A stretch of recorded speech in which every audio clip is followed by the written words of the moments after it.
When Michael Jordan walked into a community center wearing jeans and a simple jacket, nobody recognized him. The volunteer at the front desk looked at him and said 5 words that would change everything. The service entrance is around back.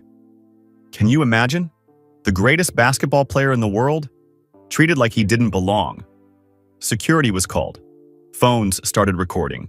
People laughed and whispered as Michael Jordan was asked to leave the building. But here's where this story gets incredible. Michael didn't get angry. He didn't yell or threaten to sue.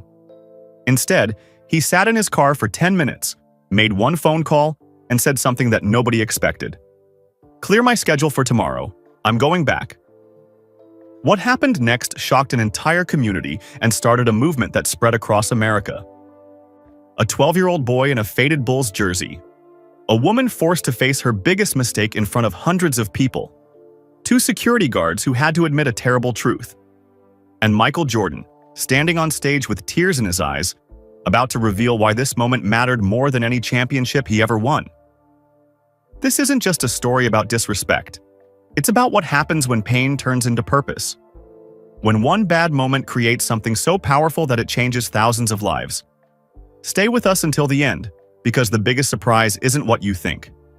And the real reason Michael came back that day? It has everything to do with a promise he made to his mother before she died. Let's start at the beginning, where everything changed. Michael Jordan stood at the front of the Riverside Community Center, holding a microphone in his right hand. His eyes were red and watery. 200 people sat in complete silence, waiting for him to speak. "Yesterday," Michael said slowly, "someone here made me feel invisible." The crowd leaned forward in their seats. Cameras flashed. News reporters held up their recording devices. "Today," Michael continued, his voice growing stronger, "I want to show you why that moment mattered more than any championship I ever won." He paused and looked around the room. His jaw was tight. His hands gripped the microphone harder. "Let me take you back 24 hours. The day before." Michael pulled his black car into the parking lot of the Riverside Community Center at exactly 6 p.m. He was here for a youth basketball fundraiser. Local kids needed money for uniforms, travel, and coaching. Michael wanted to help, but he wanted to do it quietly. He wore dark blue jeans and a plain gray jacket. A black baseball cap sat low on his head, covering most of his face. No bodyguards, no assistants, no fancy cars with his name on them. Just a man who wanted to give back. Michael grabbed his phone and wallet, then walked toward the community center's front doors. Inside, he could hear music playing and people laughing. Kids were running around. Parents were talking in groups. It felt warm and welcoming. At the registration table near the entrance, a woman with gray hair and sharp brown eyes sat with a clipboard. Her name tag read, Patricia Hendricks, Volunteer. She wore a blue sweater and silver glasses that hung from a chain around her neck. "Excuse me, sir," Patricia said, without looking up. She was checking names off her list with a red pen. "This event is invitation only. I need to see your name on my list." Michael smiled politely. "I understand. My name is Michael Jordan. I was invited by the event coordinator, Mr. Wallace." Patricia still didn't look up. She ran her finger down the list of names. Her lips moved as she read silently. "I don't see a Michael Jordan anywhere on this list," she said flatly. Michael's smile faded a little. "There might have been a miscommunication. Could you please call Mr. Wallace? He's expecting me." Patricia finally looked up. She studied Michael's face, then looked him up and down. She saw his casual clothes, his worn sneakers, his simple jacket. Her eyes narrowed. "Sure you are," she said, her voice dripping with disbelief. "And I'm Oprah Winfrey." Michael blinked. His mouth opened, then closed. He took a deep breath. "Ma'am, I promise you, I'm Michael Jordan. If you could just—" "Sir," Patricia interrupted, raising her hand. "We get celebrity impersonators all the time trying to crash these events. Last month, someone claimed to be Denzel Washington. The month before, some guy said he was LeBron James." She shook her head and reached for her radio. "Security!" Michael's stomach dropped. Around him, people started to notice. Conversations stopped. Heads turned. A few people pulled out their phones. Two security guards jogged over. One was tall and young with short black hair. His name tag said Tom. The other was shorter and muscular with a beard. His name tag said Marcus. "What's the problem, Ms. Hendricks?" Tom asked. Patricia pointed at Michael. "This gentleman is trying to enter without an invitation. Says he's Michael Jordan." She rolled her eyes. "Please escort him out." Tom and Marcus looked at Michael carefully. Tom's eyes went wide for a second, but Marcus nudged him and shook his head slightly. "Sir, we're going to have to ask you to leave," Marcus said quietly. The room had gone almost completely silent now. 20, 30, maybe 40 people were watching. Some were recording on their phones. Michael could see the red recording lights blinking. "Gentlemen," Michael said calmly, "I understand you're doing your job. But I really am Michael Jordan. I came here to donate to your youth basketball program. If someone could just verify—" "Sir," Tom said, his voice apologetic but firm, "please, let's not make this harder than it needs to be." Michael looked around the room. He saw pity on some faces, amusement on others, embarrassment on a few. His hands formed fists at his sides, then slowly relaxed. "Okay," he said quietly. "I'll go." He turned toward the exit. His shoes squeaked on the polished floor. Every step felt heavy. The crowd parted like water, creating a path for him to leave. Just as Michael's hand touched the door handle, a young voice rang out. "Wait!" Michael stopped. He turned around slowly. A 12-year-old boy pushed through the crowd. He wore a faded Chicago Bulls jersey with the number 23 on it. The jersey was too big for him, hanging almost to his knees. There was a small tear near the shoulder that had been sewn up with white thread. "That is Michael Jordan," the boy shouted, his voice cracking with emotion. "I know it is. I've watched every game. I've studied every move. That's really him." The boy's name was Deshaun Martinez. His dark eyes were wide with urgency. He tried to run toward Michael, but a small elderly woman grabbed his arm and pulled him back hard. "Deshaun, stop it!" the woman hissed. She wore a colorful shawl and had silver hair pulled back in a bun. "Don't make a scene, baby. Come here right now." "But Grandma Rosa, it's... Now, Deshaun?" Michael looked at Deshaun. Their eyes locked for 3 long seconds. Michael saw belief in those young eyes. Recognition. Hope. For a moment, Michael almost smiled. Almost stayed. Almost fought. But then he saw the embarrassment on the boy's grandmother's face. The phones still recording. The whispers growing louder. Michael gave Deshaun a small nod, then pushed through the doors and walked outside into the cool evening air. The door closed behind him with a soft click. Inside his car, Michael sat perfectly still for 10 minutes. His hands gripped the steering wheel so hard his knuckles turned white. His breathing was fast and shallow. He stared straight ahead at the community center's lit windows. Finally, he pulled out his phone and dialed a number. "Hello," a woman's voice answered. "Sarah," Michael said quietly, "I need you to clear my schedule for tomorrow." "What? Michael, you have 3 meetings and a—" "Cancel everything," Michael interrupted. His voice was calm but absolute. "All of it. What's going on? Are you okay?" Michael watched through his windshield as Deshaun walked past a window inside, his head down, his grandmother's hand on his shoulder. "I'm fine," Michael said, "but tomorrow I'm going back to Riverside Community Center, and I'm going to change everything." He ended the call, started his engine, and drove away into the night. Behind him, the fundraiser continued. Music played, people laughed, kids ran around.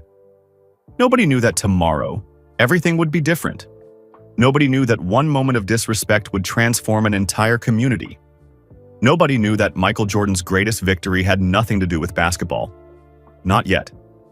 Deshaun Martinez couldn't sleep. He lay in his small bed, staring at the ceiling of the bedroom he shared with his grandmother. The digital clock on the nightstand glowed 2:17 a.m. in bright red numbers. Outside, he could hear cars passing on the street and a dog barking somewhere far away. But all Deshaun could think about was Michael Jordan's face when he walked out of the community center. "I should have done more," Deshaun whispered to himself. "I should have fought harder." He sat up in bed and looked at his Bulls jersey hanging on the back of his chair. Even in the darkness, he could see the white number 23. His fingers touched the sewn-up tear near the shoulder. His grandmother had fixed it at least 6 times now. Each time it ripped, she sewed it back together with whatever thread she could find. The jersey was his most precious possession. It wasn't just a piece of clothing. It was a connection to his father. Deshaun's father, Carlos Martinez, had bought the jersey in 1998. It was the year Michael Jordan won his 6th championship with the Chicago Bulls. Carlos was 22 years old then, working construction during the day and stocking shelves at a grocery store at night. He saved money for 3 months to buy that jersey. "Why do you love basketball so much, Dad?" Deshaun had asked when he was 9 years old. They were sitting on their worn couch, watching an old Bulls game on Carlos's laptop. Carlos had his arm around Deshaun's shoulders. "Because basketball teaches you about life, mijo," Carlos said. "It teaches you that hard work beats talent when talent doesn't work hard. It teaches you that your team matters more than your glory. And it teaches you that when people count you out, that's when you show them who you really are." Carlos pointed at the screen where Michael Jordan was driving to the basket. "You see Michael Jordan? People said he was too small, too selfish, couldn't win the big games. But he didn't listen to what people said. He listened to what was in his heart. And he became the greatest player who ever lived." Deshaun leaned against his father. "Will I ever be that good?" Carlos kissed the top of his son's head. "You'll be better than good, Deshaun. You'll be great. Not because of basketball, but because you have a good heart. That's what really matters." 3 years ago, Carlos and Deshaun's mother, Maria, were driving home from Carlos's night shift at the grocery store. A drunk driver ran a red light going 70 miles per hour. The police said they died instantly. They said Carlos and Maria didn't feel any pain. Deshaun didn't believe them. He felt the pain every single day. After the funeral, Deshaun went to live with his grandmother, Rosa Martinez. She lived in a small 2-bedroom apartment in the Riverside neighborhood. The paint on the walls was peeling. The bathroom sink leaked. The refrigerator made strange noises at night. But it was home. Rosa gave Deshaun his father's Bulls jersey on his 10th birthday. "Your papa wanted you to have this," she said, her eyes wet with tears. "He wore it every Sunday when you two watched basketball together. Now you wear it, and remember everything he taught you."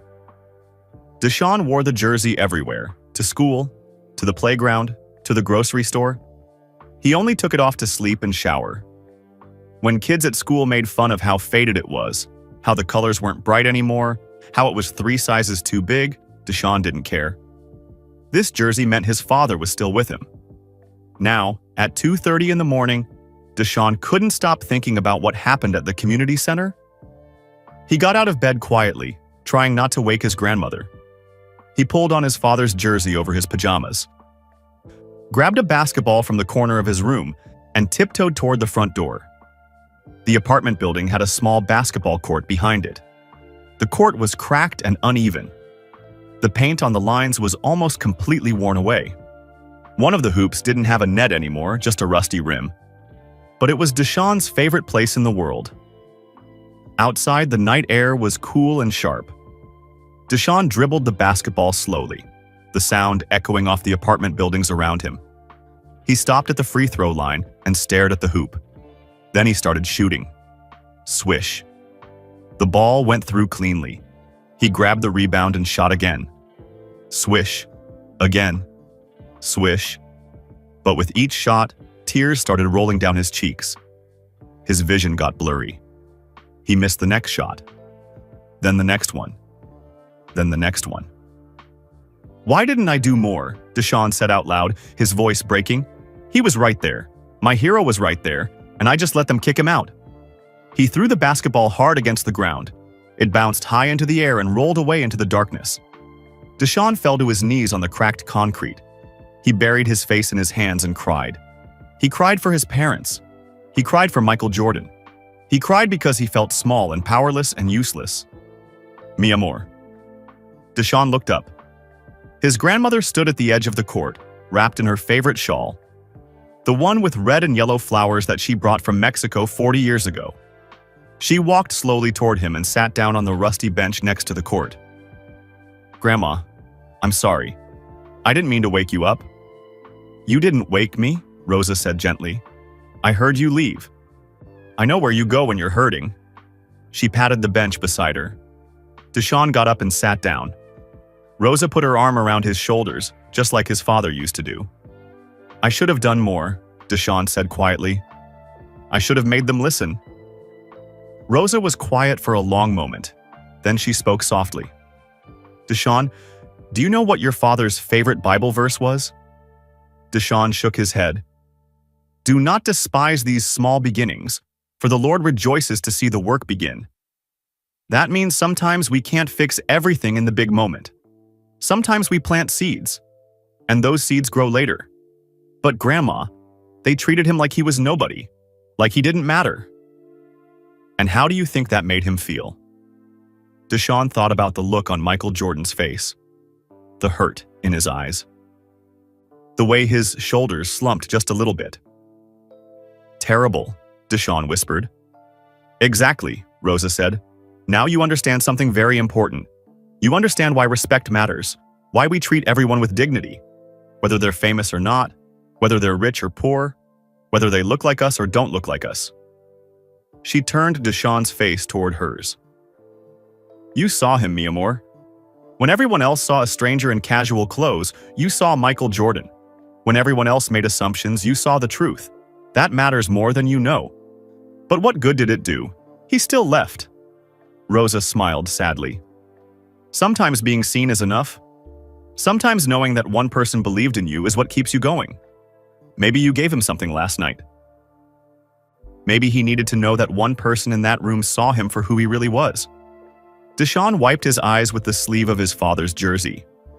"Dad would have recognized him immediately," Deshawn said. "Yes," Rosa agreed. "Your father had a gift for seeing people, really seeing them, not just looking at the surface, but seeing their hearts. He saw past the construction workers' dirty clothes and the cashier's tired eyes. He saw human beings, and he treated them all with respect." She stood up slowly, her knees creaking. "Come inside, mi amor. Get some sleep. Tomorrow is a new day." But Deshawn didn't move. "Grandma, what if I never get another chance to meet him? What if that was my only opportunity and I messed it up?" Rosa looked up at the stars. "Your father used to say something. He said, 'God doesn't give us one chance. He gives us lessons.' Maybe last night was a lesson for all of us." Deshawn finally went back inside at 3 a.m. He lay in bed, exhausted but unable to turn off his mind. He thought about his father, about Michael Jordan, about respect and dignity and being seen. At 7:30 a.m., his grandmother's alarm clock started beeping. Deshawn hadn't slept at all, but he got up anyway. He could smell coffee brewing in the kitchen. "Buenos dias," Rosa called from the kitchen. "I made eggs and toast. Come eat before school." "It's Saturday, Grandma," Deshawn said, shuffling into the kitchen in his pajamas and his father's jersey. You're right. I forgot." Rosa poured herself coffee. "Then come eat before I go to the market." Deshawn sat at their small kitchen table. It wobbled on uneven legs. His grandmother put a plate of scrambled eggs and buttered toast in front of him. He ate slowly, not really tasting the food. Rosa grabbed her purse and her shopping bags. "I'll be back in an hour. There are leftovers in the fridge if you're still hungry." After she left, Deshawn turned on their small television while he finished eating cereal.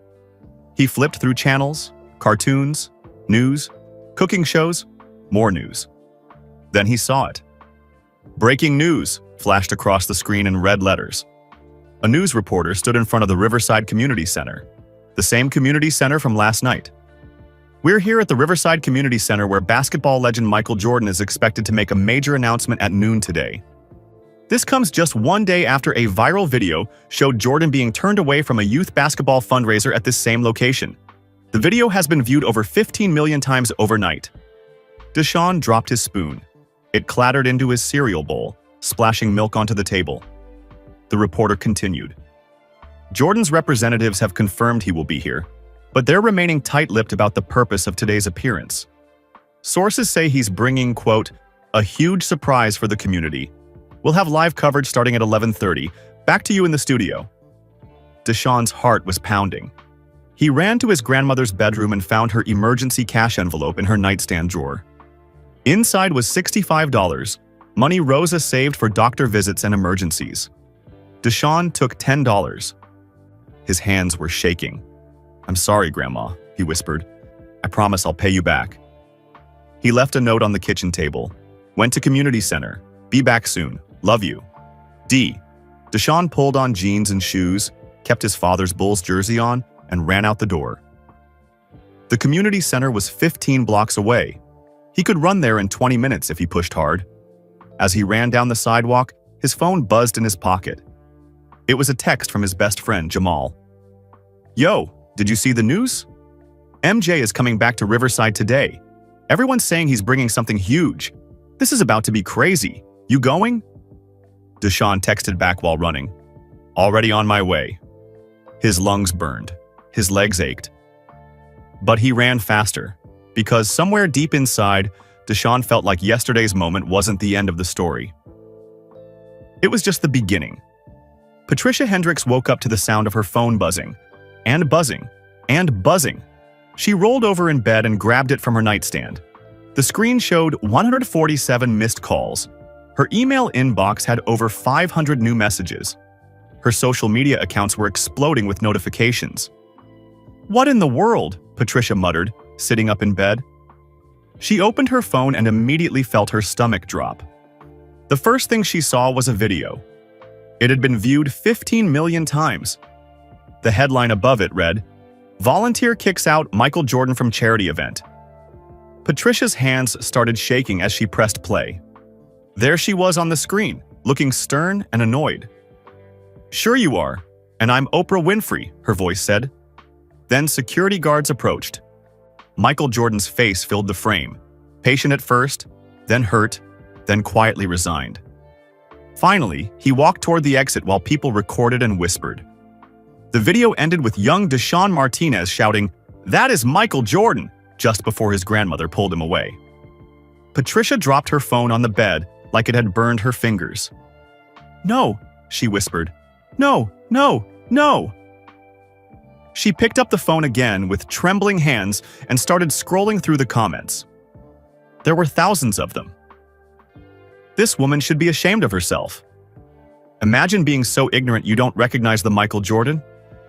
She judged him by his clothes. Disgusting. This is what racism looks like. Fire her immediately. Patricia felt like she couldn't breathe. She scrolled further. More comments. Angrier comments. Comments with her full name. Comments with screenshots of her Facebook page. Someone had found her address and posted it online. Her phone rang. It was her daughter, Beth. Patricia answered with shaking hands. "Mom?" Beth's voice was thick with tears. "Mom, have you seen it? Have you seen what everyone's saying?" "I just woke up. I'm looking at it now." "Mom, why?" Beth sobbed. "Why didn't you just listen to him? Everyone at my school is talking about it. They're calling you horrible names. My friends won't even look at me." Patricia closed her eyes. "Beth, I didn't know. I thought I was just doing my job. I thought..." "You thought what, Mom? That a middle-aged black man in casual clothes couldn't possibly be Michael Jordan? Do you know how that sounds? Beth, that's not fair. I would have done the same thing to anyone who wasn't on my list." "Would you, Mom? Would you really?" The question hung in the air. Patricia opened her mouth to say yes, but the word wouldn't come out. Because deep down, she wasn't sure anymore. "I have to go," Beth said quietly. "People are staring at me. I can't deal with this right now." The line went dead.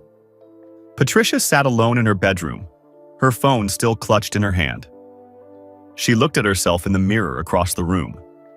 She saw a 53-year-old woman with gray hair, tired eyes, and shame written all over her face.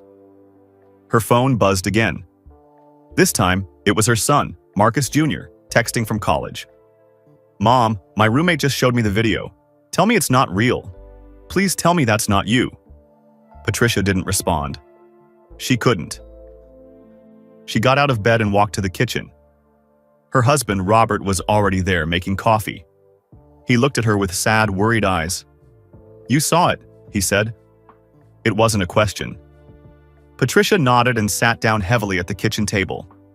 The same table where they'd eaten thousands of meals over the past 28 years of marriage. The table where they'd helped their kids with homework, where they'd celebrated birthdays and holidays, where they'd built a life together. Now it felt like everything was crumbling. "Robert, what have I done?" Patricia's voice broke. Robert poured 2 cups of coffee and sat down across from her. He slid 1 cup toward her, and she wrapped her hands around it, needing the warmth. "You made a mistake," Robert said carefully. "A big one. People are saying terrible things about me. They're saying I'm racist. They're saying I should lose my job. They found where we live." "I know. I've been monitoring it since 5 this morning." Patricia looked up sharply. "You've been awake since 5? I got an alert on my phone. One of my coworkers sent me the video with a question mark. Just a question mark, Patricia. Like he couldn't believe it was really you." Patricia put her head in her hands. "I've been volunteering at that community center for 15 years. 15 years. I've helped hundreds of people. I've organized fundraisers. I've given my time freely. And now, because of one moment, everyone thinks I'm a monster." Robert sipped his coffee slowly. "Were you just doing your job?" "Yes. The list said invitation only. His name wasn't on the list. I was following the rules." "Patricia."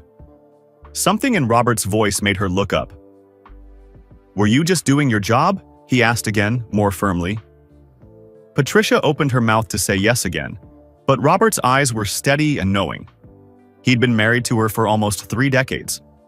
He knew her better than anyone. The truth came out in a whisper. "I don't know." Robert reached across the table and took her hand.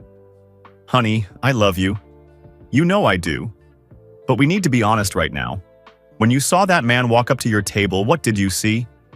Patricia felt tears building behind her eyes. "I saw someone who didn't belong." "Why?" "Because he was wearing jeans and a plain jacket. Because his hat was pulled down. Because he looked casual. And?" Patricia's tears started falling. "Because he was black. And I made assumptions. I saw a black man in casual clothes, and somewhere in my mind I decided he was lying. I decided he couldn't possibly be who he said he was." The words hurt to say out loud. They hurt because they were true. "I didn't mean to," Patricia sobbed. "I'm not a racist person. I've never thought of myself that way. I have black friends. I volunteer in a diverse community. I voted for Obama twice." Robert squeezed her hand. "I know you don't think of yourself that way, but Patricia, this isn't about how you think of yourself. It's about how you treated another human being in that moment. It's about the assumptions you made before you even gave him a chance." Patricia cried harder. "What do I do, Robert? How do I fix this?" "I don't know if you can fix it," Robert said honestly. "But you can own it. You can learn from it. You can grow." Patricia wiped her eyes with a napkin. "Everyone hates me. My own children are ashamed of me. I've destroyed our family's reputation." "Our family will be fine," Robert said firmly. "Beth and Marcus Jr. will get through this.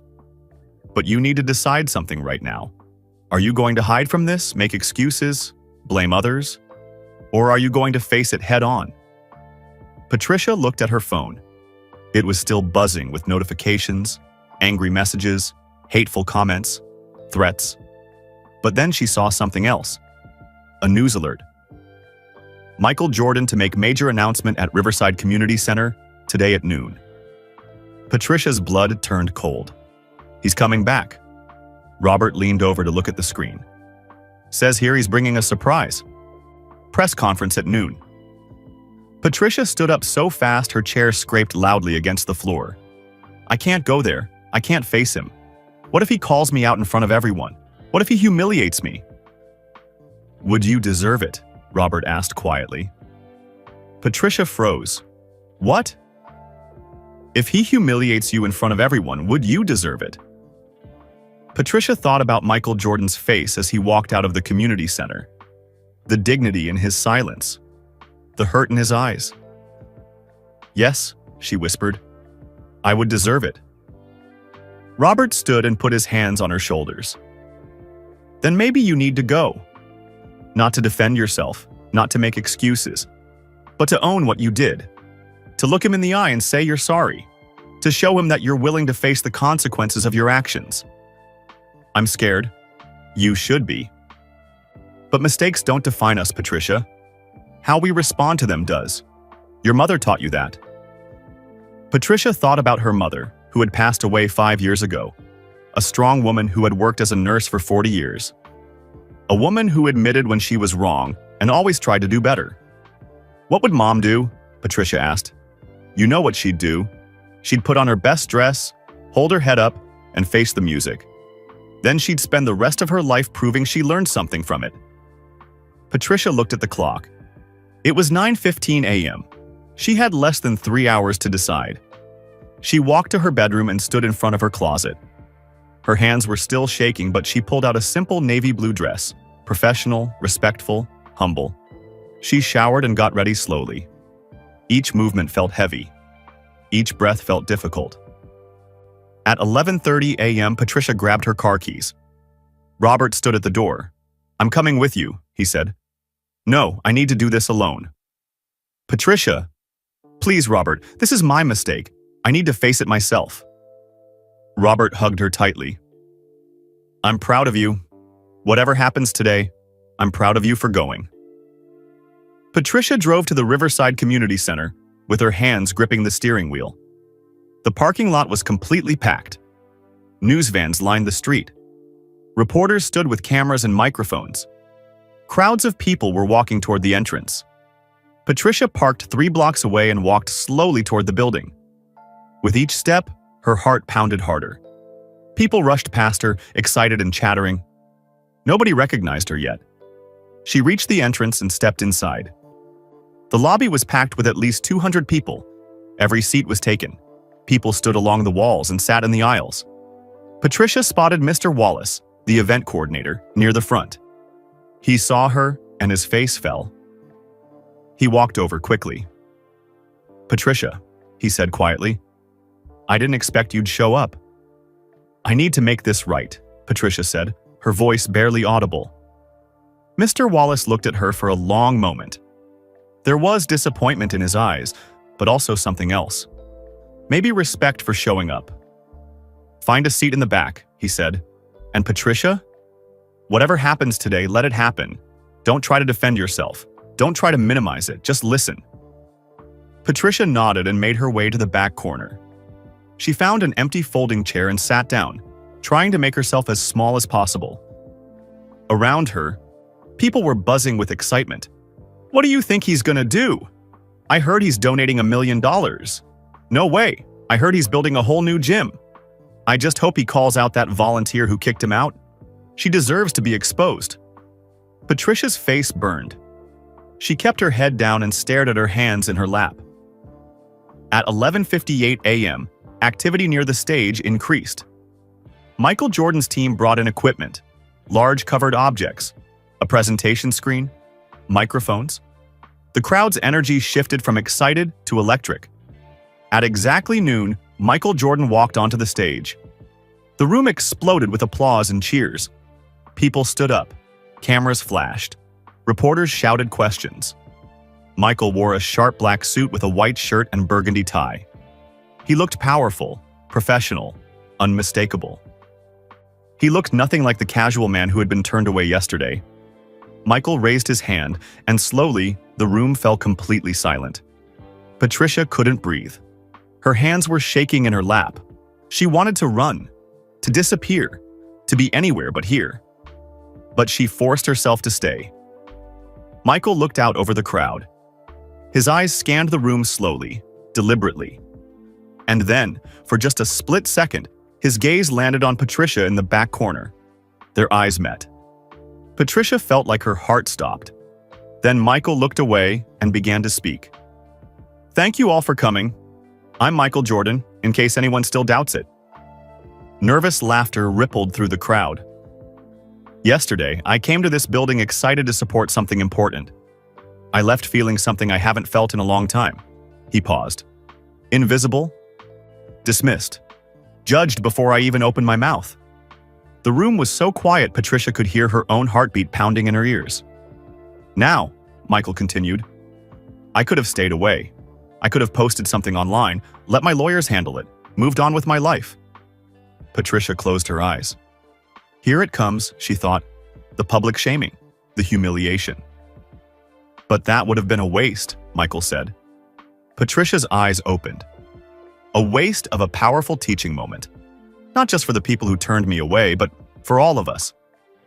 Confused murmurs spread through the crowd. Michael nodded to his team. They pulled the cover off the first large object. It was a giant check made out to Riverside Community Center for $500,000. The crowd gasped. People started clapping and cheering. Patricia's mouth fell open. But that's just the beginning, Michael said, and a small smile played at the corners of his mouth. What happened yesterday revealed something important about this community. And today, I'm going to do something about it. His eyes found someone in the front rows. A young boy in a faded Bulls jersey. Deshaun Martinez, Michael said. Would you come up here, please? Patricia watched as the same boy from yesterday, the one who had tried to defend Michael, walked toward the stage on shaking legs. And Patricia realized something. This wasn't going to be about her at all. This was going to be about something much bigger. By 11:45 a.m., the Riverside Community Center was bursting with people. Every single seat was filled. People stood 3 deep along the back walls. They sat in the aisles with their legs crossed. They crowded in the doorways, craning their necks to see the stage. Outside, at least 50 more people gathered around the windows, pressing their faces against the glass. The air inside felt thick and electric. Everyone knew something big was about to happen. They just didn't know what. Near the front, Mr. Wallace wiped sweat from his forehead with a handkerchief. He was 62 years old and had been running the Riverside Community Center for 20 years.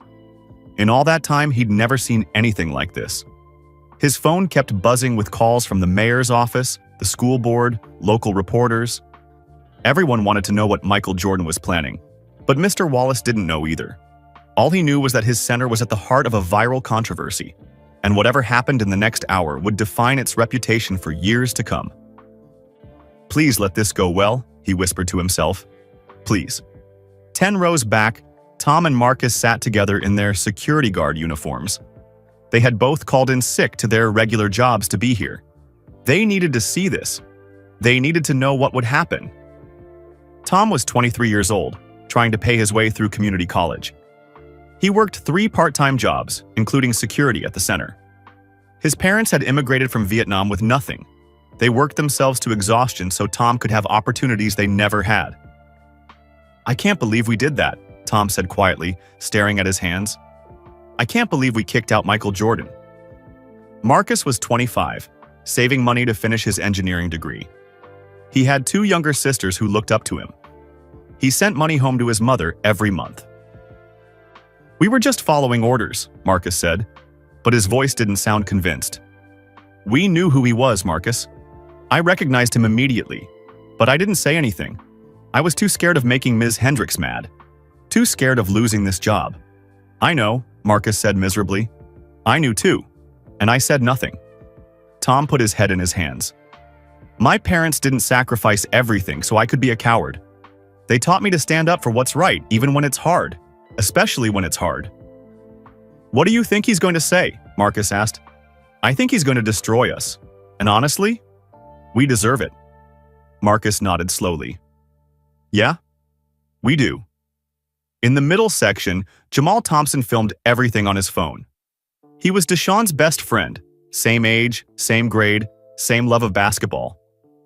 But where Deshaun was quiet and thoughtful, Jamal was loud and energetic. Jamal ran a YouTube channel called Riverside Real Talk, where he posted videos about neighborhood events. His biggest video had gotten 300 views. But today, he knew he was documenting something huge. This is crazy, Jamal whispered to himself. adjusting his phone's camera angle. This is absolutely crazy. Next to him sat his mother, Angela, a nurse at the local hospital. She had taken the morning off just to be here. "Put that phone down for 1 minute," Angela said gently. "Be present. Really watch what's about to happen." "Mom, I need to record this. This could go viral." Angela took the phone from his hands and held it in her lap. "Jamal, some moments are too important to watch through a screen. This is one of them. You can remember it with your heart, not just your camera." Jamal started to protest, then stopped. His mother was right. He could feel it. Scattered throughout the crowd were dozens of other Riverside residents, each with their own story, their own reason for being there. Mrs. Chen, who owned the corner grocery store, sat in the 5th row. She had been in America for 35 years. She knew what it felt like to be judged by how you looked, how you spoke, where you came from. Reverend Williams from New Hope Baptist Church stood along the side wall, his arms crossed, his face serious. He had preached many sermons about dignity and respect. Now he wondered if his words had reached anyone at all. Destiny Johnson, a high school junior with dreams of playing college basketball, sat with her father. She wore her own basketball jersey and held a worn notebook filled with plays and strategies she had copied from watching Michael Jordan videos. "Do you think he'll talk to us?" Destiny whispered to her father. "I don't know, baby girl. But whatever happens, you pay attention. You learn." Mr. Kowalski, a retired teacher who volunteered at the center, teaching kids to read, sat with his wife. He had taught at Riverside Elementary for 38 years. He had seen generations of children grow up in this neighborhood. "This could change everything," he told his wife, "or it could make everything worse." "Have faith, Henry," she replied, squeezing his hand. Near the back, a group of teenage boys whispered and pointed at their phones. "Dude, the video is up to 18 million views now. Did you see what people are saying? They want that volunteer lady fired." "Where is she? Is she even here?" "Probably hiding at home. I would be." But Patricia Hendricks was there. She sat alone in the very back corner, trying to make herself invisible. She wore her navy blue dress and kept her hands folded tightly in her lap. Her face was pale. Her eyes were red from crying. Every few minutes, someone would walk past her, and she would tense up, waiting to be recognized. Waiting for someone to point and shout. Waiting for the public humiliation to begin. But so far, everyone was too focused on the stage to notice her. Patricia watched as Michael's team set up more equipment. Large covered objects lined the back of the stage. A massive screen had been erected. Microphones were tested and adjusted. What was he planning? At 11:52 a.m., the energy in the room shifted. A black SUV pulled up outside. Through the windows, people could see Michael Jordan step out. He was surrounded by several people in suits carrying briefcases and tablets. The crowd inside pressed closer to the windows. "He's here! Oh my God, he's really here! Everyone, get back to your seats!" Mr. Wallace rushed to the entrance to greet Michael. They shook hands and spoke quietly for a moment. Then Michael nodded and walked toward the backstage area. The crowd buzzed with anticipation. Jamal's mother finally handed him back his phone. "Okay, now you can record." Jamal grinned and started filming. At 11:58 a.m., Michael's team made final adjustments to the equipment on stage. One of them tested the microphone. Testing, 1, 2, 3. The sound echoed through the center. Everyone found their seats or their spots along the walls. Parents pulled children onto their laps to make more room. People stopped talking and just waited. Patricia's heart pounded so hard she thought everyone around her could hear it. Tom and Marcus held their breath. Deshaun Martinez, sitting in the 3rd row with his grandmother Rosa, clutched the edges of his father's Bulls jersey. His palms were sweating. His leg bounced nervously. "Tranquilo, mi amor," Rosa whispered, putting her hand on his knee to still it. "Be calm. Grandma, what if he doesn't remember me? What if yesterday didn't matter?" "It mattered," Rosa said with certainty. "That man didn't come here today by accident. You'll see." At exactly noon, the lights in the center dimmed slightly. The crowd fell completely silent. Then Michael Jordan walked onto the stage. The room absolutely erupted. People jumped to their feet. applauding and cheering. Cameras flashed like lightning. Reporters pushed forward, shouting questions over the noise. "Mr. Jordan, what are you announcing today?" "Michael, why did you come back?" "Are you planning legal action against the center?" Michael stood at the center of the stage, hands in his pockets, and waited. He didn't smile. He didn't wave. He just stood there with quiet power until slowly, gradually, the crowd settled down. It took almost 2 full minutes for complete silence to return. When it did, Michael stepped up to the microphone. He adjusted it slightly, then looked out over the crowd. His eyes moved slowly from section to section, row to row, taking in every face. Patricia felt his gaze sweep over her corner. She held her breath. Tom and Marcus sat frozen in their seats. Deshaun gripped his grandmother's hand so tightly she winced. Finally, Michael spoke. His voice was calm and clear. "Thank you all for coming," he paused. "I'm Michael Jordan, in case anyone still doubts it." Nervous laughter rippled through the room. Some people smiled. Others looked uncomfortable. Michael didn't smile. "Yesterday, I came to this building excited to support something important. I left feeling something I haven't felt in a long time." Another pause. Longer this time. "Invisible, dismissed, judged before I even opened my mouth." The laughter stopped. The room became heavy with tension. For those who don't know the story, I arrived at a youth basketball fundraiser here last night. I was dressed casually. I was by myself. I wanted to give back to this community quietly, without fanfare. He gestured toward the registration area near the entrance. At that table, I was told I wasn't on the list. When I explained who I wasn't believed. Security was called. I was asked to leave. People shifted in their seats. Some looked angry. Some looked embarrassed. Some looked at each other with raised eyebrows. "Now," Michael continued, "I could have stayed away. I could have posted something on social media. I could have let my lawyers send threatening letters. I could have moved on with my life and never thought about Riverside Community Center again." Mr. Wallace's face went pale. "But that would have been a waste." Michael's voice grew stronger. "A waste of a powerful teaching moment. Not just for the people who turned me away, but for all of us." Confused murmurs spread through the crowd. People glanced at each other, trying to understand where this was going. Was he going to forgive everyone? Or was this the calm before the storm? Michael nodded to his team. 2 people walked to the first covered object on the stage and pulled away the black cloth. Underneath was a giant check, the kind used for ceremonies and photographs. It was made out to Riverside Community Center. The amount read $500,000. The crowd gasped. Some people screamed. Others started clapping. Parents grabbed their children's shoulders and pointed at the check.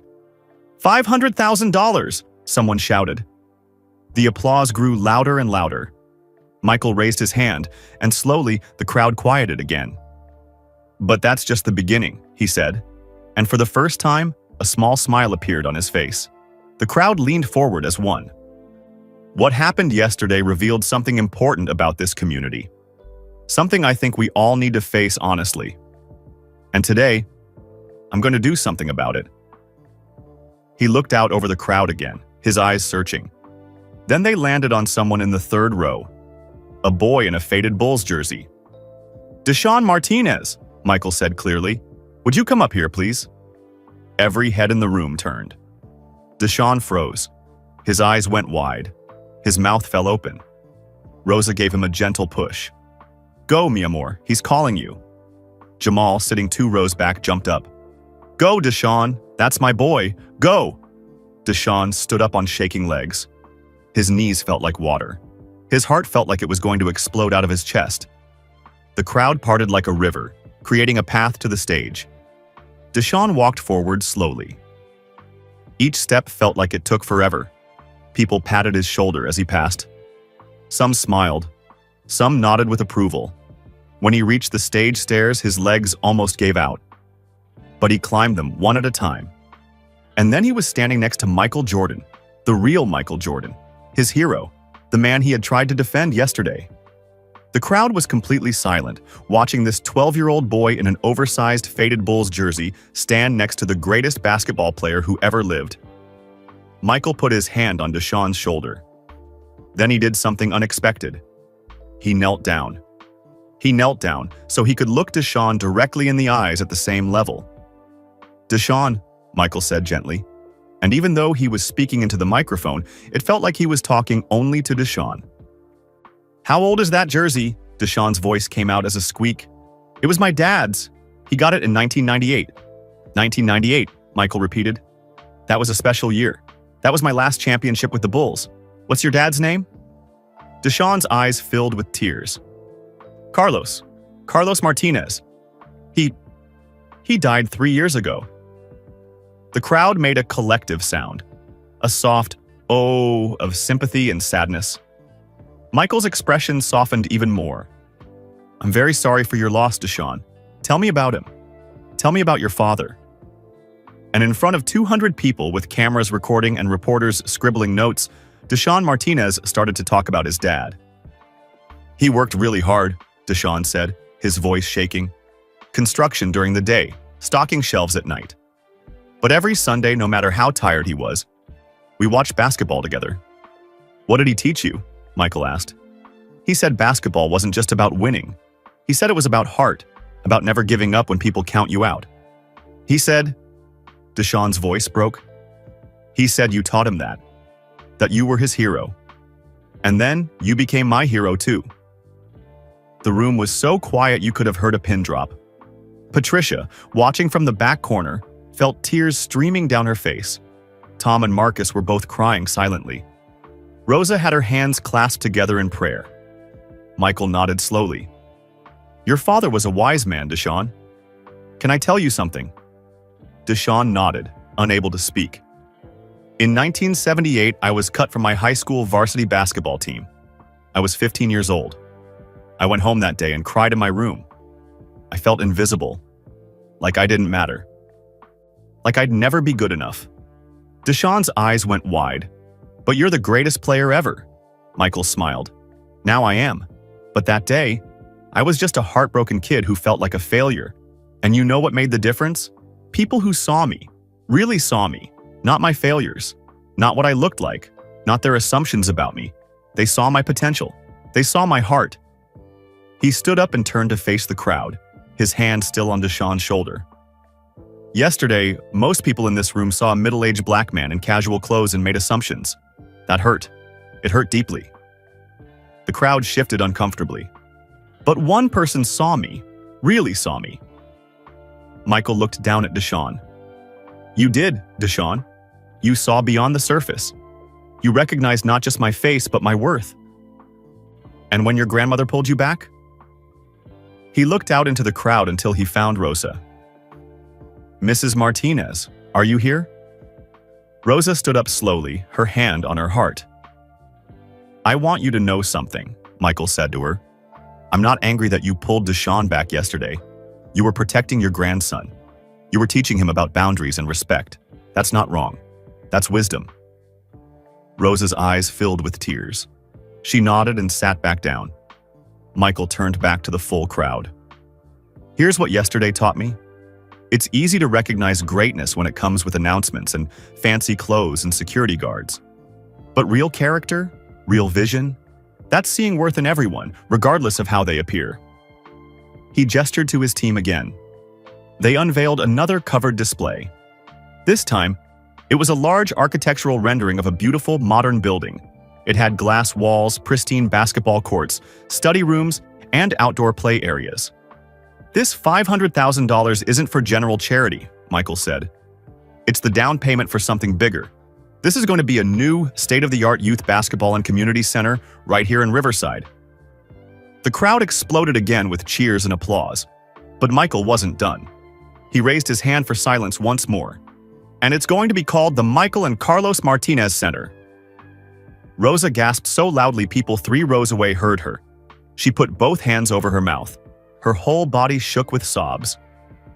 Deshaun looked up at Michael with tears pouring down his face. "My dad's name?" "Your dad's name," Michael confirmed. "Because your father understood something important. He understood that basketball is about more than points and championships.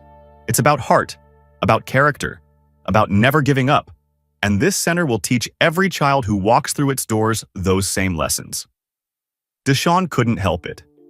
He started crying openly, right there on stage in front of everyone. Michael pulled him into a hug, and the crowd stood up and applauded. But even as people cheered, even as cameras flashed, even as the room filled with joy and celebration, Michael's expression became more serious. He let Deshaun go and pulled something from behind the podium. It was a brand new Bulls jersey, pristine red and black. But on the back, instead of Jordan and number 23, it read Martinez with the number 7. "Deshaun, your father's jersey is special," Michael said. "It represents love and memory and loyalty. I want you to keep wearing it, always. But I also want you to have this." He handed Deshaun the new jersey. "This represents your future. Your dad gave you the foundation. Now you build on it. You take what he taught you and you become the man he dreamed you could be." Deshaun clutched both jerseys to his chest, unable to stop crying. The crowd was on their feet again, applauding, cheering, some crying along with him.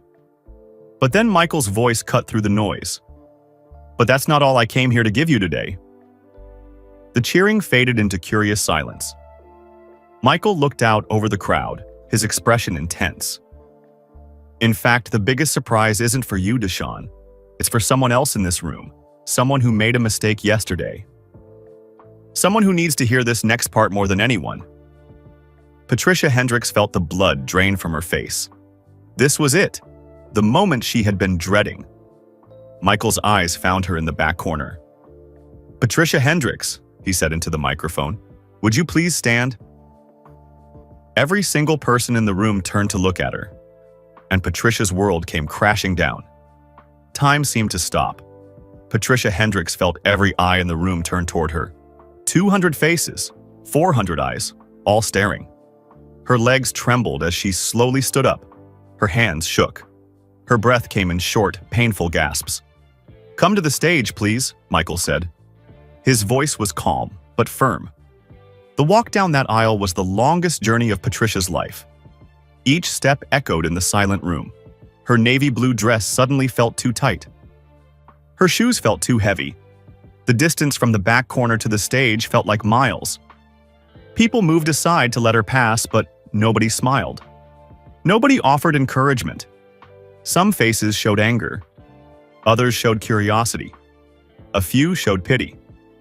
Patricia kept her eyes on the floor, watching her feet move one in front of the other. Left foot, right foot, left foot, right foot. Don't fall, don't faint. Just keep walking. When she reached the stage stairs, she looked up. Michael Jordan stood at the top, waiting. Deshaun stood beside him, still clutching both jerseys. Patricia climbed the stairs slowly. Her hand gripped the railing so tightly, her knuckles turned white. And then she was standing on stage, facing Michael Jordan. The man she had humiliated yesterday. The man she had dismissed and disrespected. The man whose face had haunted her dreams all night. "Ms. Hendricks," Michael said into the microphone. His voice filled the entire center. "You turned me away yesterday. You called security on me. You didn't believe me when I told you who I was." Patricia opened her mouth to speak, but only a small sound came out. She cleared her throat and tried again. "Mr. Jordan, I am so deeply sorry," her voice cracked. "I was wrong. I made terrible assumptions based on what I looked like," Michael finished for her. "Based on your expectations rather than the truth standing right in front of you." Patricia nodded, tears streaming down her face. Yes, that's exactly what I did," the crowd murmured. Some people nodded in agreement. Others crossed their arms and frowned. Michael studied her face for a long moment. "Why did you do it, Ms. Hendricks? Why didn't you believe me?" Patricia wanted to lie. She wanted to make excuses. She wanted to say it was just about the list, just about following rules, just about doing her job. But standing on this stage, in front of all these people with Michael Jordan looking directly into her eyes, the truth came tumbling out. "Because I saw a black man in casual clothes," Patricia said, her voice breaking. And somewhere deep in my mind, I decided you couldn't be who you said you were. I made a judgment based on appearance, based on my own biases, based on assumptions I didn't even know I was making. The crowd reacted with mixed sounds. Some people gasped, others nodded knowingly. A few shouted, "That's right," in agreement. Patricia continued, the words pouring out now like water from a broken dam. "I've volunteered here for 15 years. I thought I was a good person. I thought I treated everyone equally. But yesterday, I realized something terrible about myself. I realized that I've been carrying prejudices I didn't even know I had. And in one moment, those prejudices hurt someone. They hurt you." Tears fell faster now. Patricia didn't try to wipe them away. "There's no excuse for what I did. I can't take it back. I can't undo it. All I can say is that I'm sorry. I'm so sorry. And I understand if you hate me. If everyone here hates me. I deserve it." The room was completely silent. Michael looked at Patricia for what felt like forever. His expression was unreadable. Then he spoke, and his words shocked everyone. "Ms. Hendricks, do you know why I asked you up here?" Patricia shook her head, unable to speak. "To thank you." Confused gasps filled the room. People turned to each other with bewildered expressions. Patricia looked up, her eyes wide. "Thank me?" "Yes," Michael said. "You gave me something yesterday that I haven't experienced in decades. Perspective." He turned to address the full crowd, but kept one hand gently on Patricia's shoulder. "For 30 years, I've been Michael Jordan. The brand, the legend, the icon. Doors open automatically before I even reach them. People say yes before I finish asking questions. My name carries weight and privilege everywhere I go." He paused and looked back at Patricia. "Yesterday, you reminded me what it feels like to be dismissed, to be unseen, to be judged unfairly based on appearance. You gave me back my empathy for everyone who faces that reality every single day of their lives." Patricia's mouth hung open. This wasn't what she expected. Not at all. "But here's the real question," Michael continued, his voice growing stronger. "What are you going to do with this moment, Ms. Hendricks?" Patricia blinked through her tears. "What do you mean?" "You have a choice right now. You can let shame consume you. You can hide from your mistake. You can make excuses and blame circumstances. Or you can use this moment to become someone better. Someone who truly sees people. Someone who questions her own assumptions. Someone who teaches others to do the same." Michael gestured to his team. One of them brought forward a wooden plaque and an official-looking certificate in a frame. "The Michael and Carlos Martinez Center is going to need staff," Michael said. "People who are committed to treating every child who walks through those doors with dignity and respect. People who've learned hard lessons about judgment. People who are committed to doing better." He held up the plaque. It read, "Director of Community Engagement, Patricia Hendricks." The crowd erupted in shocked murmurs and gasps. Patricia staggered backward. "What? No, I don't deserve this. Why would you do this?" Michael's eyes were steady and serious. "Because grace isn't about what we deserve. It's about what we need to grow. You made a mistake. A public, painful mistake. You owned it. You told the truth about yourself even though it hurt." He handed her the plaque. "Now prove that people can change. Show these kids that your worst moment doesn't have to define you. Show them that real strength is admitting when you're wrong and working every day to be better." Patricia held the plaque with shaking hands. She looked down at it, then up at Michael, then out at the crowd. Some people were applauding, others looked skeptical. A few were still frowning. "I don't know if I can do this," Patricia whispered. "Neither do I," Michael said honestly. "But I'm giving you the chance to find out. What you do with that chance is up to you." Patricia looked at Deshawn, who was watching her with cautious, hopeful eyes. She looked out and found Rosa Martinez in the crowd, who nodded slowly at her. "I won't let you down," Patricia said, her voice stronger now. "I swear to you, Mr. Jordan. I'll spend every day proving that this second chance wasn't wasted." "I believe you," Michael said, "but I'm not the one you need to prove it to. They are." He gestured to the crowd. Patricia turned to face the 200 people staring back at her. She took a deep breath. "I know most of you saw the video," she said into the microphone. Her voice shook but held. "I know what you think of me, and you're right to think it. What I did was wrong. It was hurtful. It revealed biases I'm ashamed to admit I have."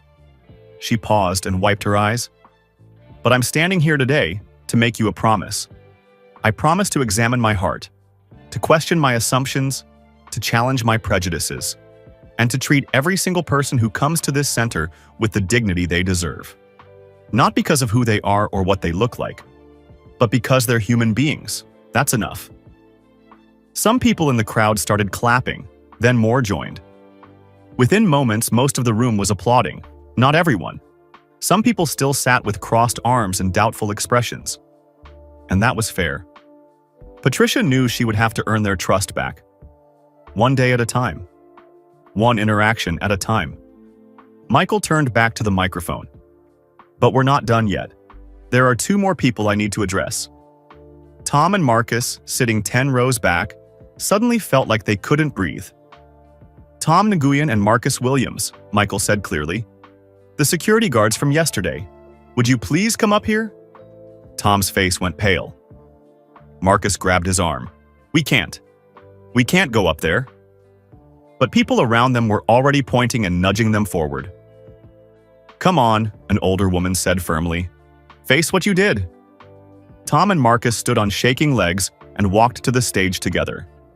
They looked like they were walking to their own execution. When they reached Michael, they couldn't meet his eyes. "Gentlemen," Michael said, "you followed orders yesterday. That's your job as security guards. I understand that." Tom shook his head. "No, sir, that's not true. I recognized you immediately. I knew who you were, but I didn't speak up because I was scared of losing this job. I was a coward." Marcus nodded.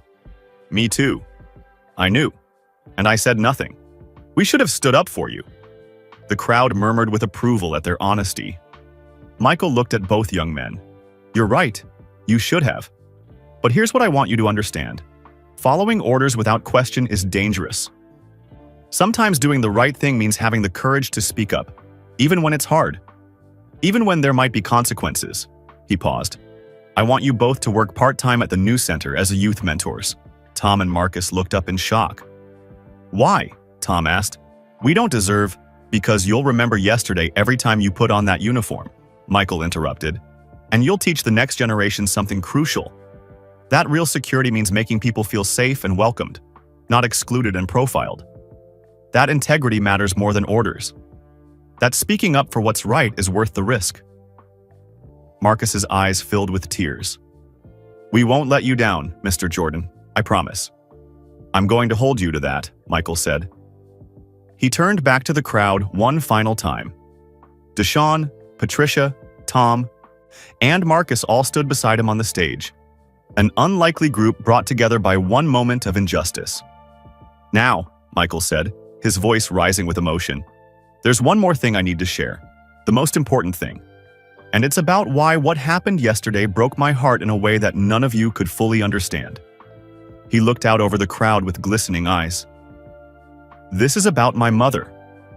The room became absolutely still. "And this is about why grace matters more than revenge. Why teaching matters more than punishing. Why building matters more than destroying." Michael pulled out his phone and touched the screen. On the large display behind him, a photograph appeared. It showed a beautiful black woman with kind eyes and a warm smile. She was wearing a church dress and holding a young boy's hand. "This is Dolores Jordan," Michael said softly. "My mother, the wisest person I ever knew, and the reason I'm standing here today offering second chances instead of seeking revenge." Every person in the room leaned forward, waiting for what would come next. And Michael began to tell them a story that would change everything. Michael's voice became soft and intimate, like he was speaking to friends around a kitchen table rather than 200 people in a crowded room. "My mother, Dolores Jordan, worked at a bank for many years," he began. "She was professional, educated, hardworking. She dressed well. She spoke clearly. She did everything right." He paused and looked at the photograph on the screen behind him. But I watched people make assumptions about her anyway, because of how she looked, because of the color of her skin, because of where she came from. I watched her smile through disrespect. I watched her hold her head high when people treated her like she didn't belong. The crowd was completely silent. Every eye was on Michael. When I was 10 years old, my mother took me to a country club. She'd been invited by a client from the bank. We got dressed up in our best clothes. I wore a little suit that my mother had saved money to buy. She wore a beautiful blue dress. Michael's jaw tightened at the memory. We walked up to the entrance and a man stopped us. He was wearing a fancy uniform. He looked at my mother, looked at me, and said 5 words I'll never forget. Michael's voice dropped to almost a whisper. The service entrance is around back. Gasps filled the room. Rosa Martinez put her hand over her heart. Patricia closed her eyes in pain. Tom and Marcus looked down at their feet in shame. My mother stood there for a moment, Michael continued, completely silent. Then she calmly explained who she was and who had invited us. The man's face changed. He stepped aside without apologizing.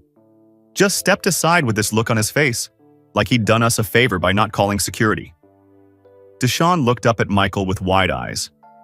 He understood that feeling now. He had seen that same look yesterday. On the way home, I asked my mother, "Why did you stay calm? Why didn't you yell at him? Why didn't you tell him how wrong he was?" Michael smiled sadly at the memory. And she said something I never forgot. She said, "Baby, anger is easy. Grace is powerful. If I had yelled, I would have confirmed his assumptions about me. By staying dignified, I challenged them. I made him question himself." He shook his head slowly. I didn't fully understand what she meant. Not then. I was just a 10-year-old boy who was angry that someone had hurt my mother. But yesterday? Michael's voice cracked slightly. Yesterday, when Ms. Hendricks turned me away, I finally understood. Patricia looked up at Michael with tears streaming down her face. When security was called, I had a choice, Michael said. I could get angry. I could make a scene. I could use my power and my fame to humiliate everyone involved. I could crush Ms. Hendricks, destroy this community center's reputation, make sure everyone involved never forgot what they'd done. He paused. Or I could remember what my mother taught me. That anger is easy. That grace is powerful. That humiliation doesn't teach. It only destroys. But love, accountability, opportunity, those things transform. Michael turned to look at Patricia, Tom, and Marcus. My mother passed away 2 years ago, he said, his voice thick with emotion. I miss her every single day. Every single day I wish I could call her and ask her advice. Tell her about my life, hear her laugh. He touched his chest over his heart. But I know what she would say about yesterday. I know what she would tell me to do. She'd say, Michael, what are you going to do with that hurt? Will you use it to tear down or build up? Will you use your power to destroy or to teach? The photograph of Dolores Jordan seemed to glow on the screen behind him. This center, Michael gestured around the room. Patricia's second chance, teaching these kids about character and dignity. This is my mother's legacy. This is what she would have wanted. Not revenge, not punishment, but transformation. Rosa Martinez suddenly stood up. Her voice rang out clear and strong despite her thick accent. Mr. Jordan, may I say something? Michael smiled and nodded. Of course, Mrs. Martinez. Please. Rosa walked slowly to the front of the room. People moved aside to let her pass. When she reached the stage, Michael helped her up the stairs. She was small and elderly, but she stood tall. She looked out at the crowd with fierce dignity. I grew up in Mexico, Rosa began. Very poor. My family had nothing. When I came to America at 19 years old, I spoke almost no English. I cleaned houses. I washed dishes. I worked any job I could find. Her voice grew stronger. And people treated me like I was invisible, like I didn't matter, like I was less than human. They saw a poor Mexican woman, and they made assumptions, just like what happened to Mr. Jordan yesterday. She turned to look at Michael. When my son Carlos died 3 years ago, I thought my world was ending. I thought there was no reason to keep living. But this community? She gestured around the room. This community held us up. They brought food. They paid bills. They loved us when we couldn't love ourselves. Rosa's eyes found Patricia in the crowd on stage. We all make mistakes, Rosa said firmly. Every single one of us. I have made mistakes. You have made mistakes. The difference is whether we learn from them. She walked over to Patricia and took both of her hands. You hurt someone yesterday, Rosa said, looking directly into Patricia's eyes. You hurt him badly. But today, you told the truth. You owned your mistake. That takes courage. Patricia sobbed. Mrs. Martinez, I'm so sorry. I'm sorry I pulled Deshaun away. I'm sorry I didn't believe him. You were protecting your grandson, Rosa said. I understand. But now you must do something harder. You must change. Not just say you will change, actually do it. Every day, every moment. The two women embraced on stage. The crowd watched in silence, many people wiping tears from their own eyes. When they separated, Rosa turned back to the microphone. What Mr. Jordan is doing here today? This is what community means. This is what love looks like. Not easy love, hard love. Love that tells the truth. Love that demands we be better. Love that gives second chances but also expects us to earn them. She looked at Deshaun, who was crying openly now. Mi nieto, come here. Deshaun walked to his grandmother. She put both hands on his cheeks and looked into his eyes. Your father would be so proud of you, she said in Spanish, then in English for everyone to hear. So proud, not because you're standing on stage with Michael Jordan, but because you saw him when others didn't. Because you had the courage to speak up even when no one listened. She kissed his forehead, then turned to Michael. Thank you, she said simply, for honoring my son's name, for teaching my grandson, for showing all of us what grace really means. Michael shook his head. I should be thanking you, Mrs. Martinez, for raising a son who understood that basketball is about more than winning, for raising a grandson who has the courage to see truth when others are blind.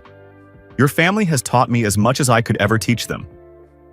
The crowd rose to their feet and applauded. Not the excited, loud applause from earlier.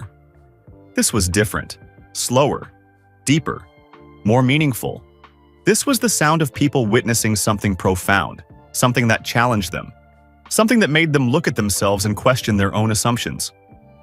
Michael raised his hand for quiet once more.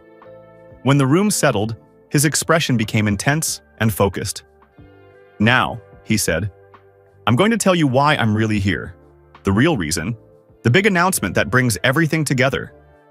People leaned forward again, hungry to hear what came next. What happened yesterday can happen one of two ways in your life, Michael said.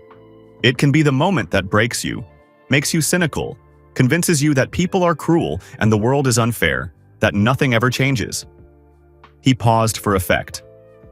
Or it can be the moment that transforms you, that opens your eyes, that reminds you that we're all human, all deserving of dignity, all capable of change. Michael pulled out a piece of paper from his jacket pocket and unfolded it. This morning, I met with the mayor, the school board, and several local business leaders. Together, we created something new. Something that I believe can change not just Riverside, but communities everywhere. He held up the paper. We're calling it the See Me Challenge.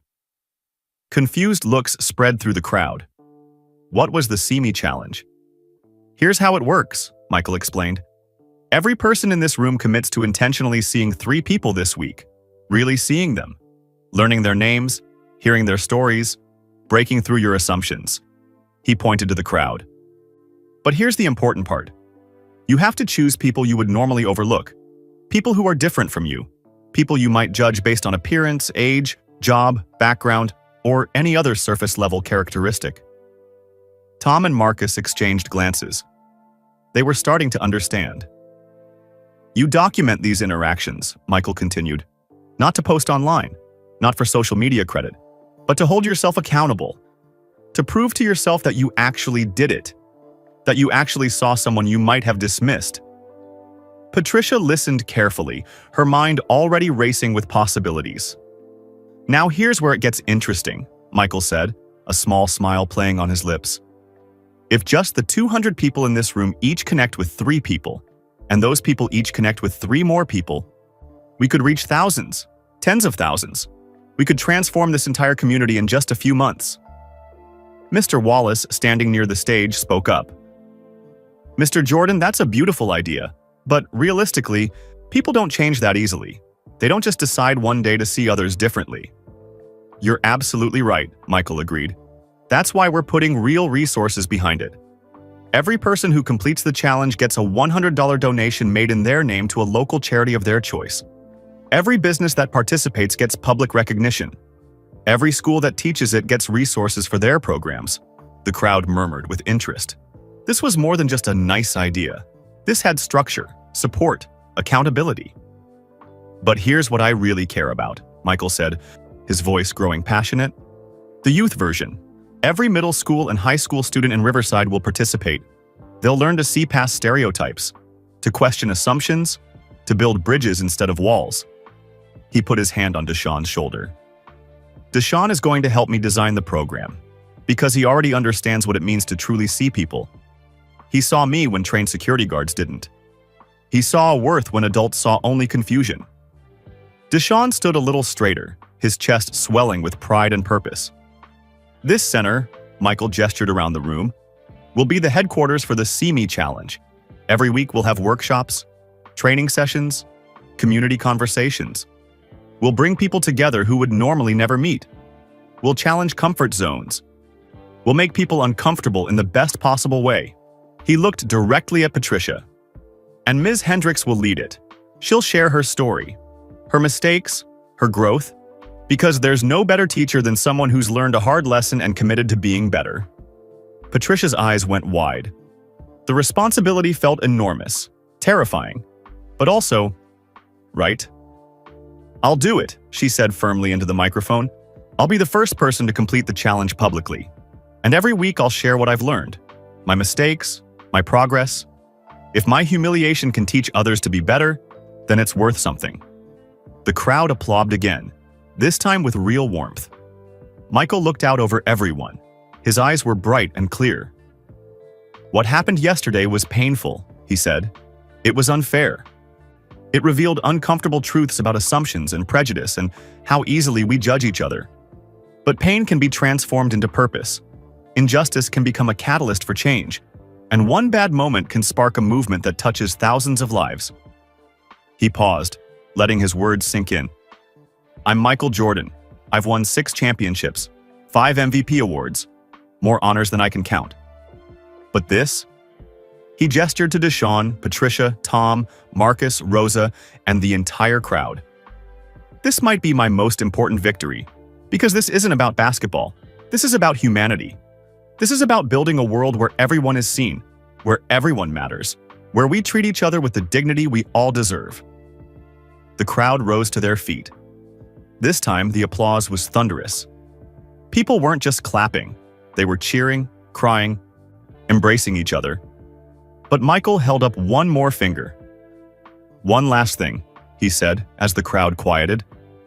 I want everyone here to join hands with the person next to you. Right now. People hesitated for just a moment, then reached out.